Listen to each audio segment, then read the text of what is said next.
నిన్న మొన్నటి దాకా వైసీపీలో ఆయన నెంబర్ 2. అలాంటి సాయి రెడ్డి ఇప్పుడు బీజేపీలోకి వస్తానంటున్నారు.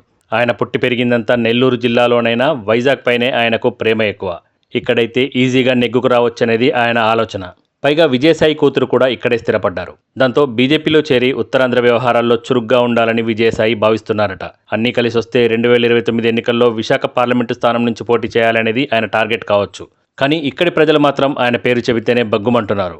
స్థానిక నాయకులు ఎందరో ఉండగా విజయసాయిని ఎందుకు ప్రోత్సహిస్తున్నారని బీజేపీపై మండిపడుతున్నారు. వైసీపీ హయాంలో విశాఖలో అడ్డగోలుగా భూకబ్జాలు చోటు చేసుకున్నాయని, వాటి వెనుక విజయసాయి ఉన్నారని ఇక్కడి ప్రజల అనుమానం. గతంలో ఆయన కూతురు నేహారెడ్డి కట్టడాలు కూడా అక్రమమని కోర్టులే తేల్చాయి. ఆ తర్వాత భీమిలి బీచ్ సమీపంలో నిర్మాణాలను జీవీఎంసీ కూల్చివేసింది. విజయసాయి ఏకంగా సింహాచలం ఆలయ భూములనే కబ్జా చేశారనే ఆరోపణలు కూడా ఉన్నాయి. వాటిని కాపాడుకునేందుకే ఆయన బీజేపీ వైపు చూస్తున్నారనే టాక్ కూడా నడుస్తోంది. అలాంటి వ్యక్తిని పార్టీలో చేర్చుకుంటే ఇక మీ ఇష్టం అని అంటున్నారట ఉత్తరాంధ్ర జనం. ఇక మా కంటెంట్ మీకు నచ్చినట్లయితే ఆ టాక్స్ని సబ్స్క్రైబ్ చేసుకోండి.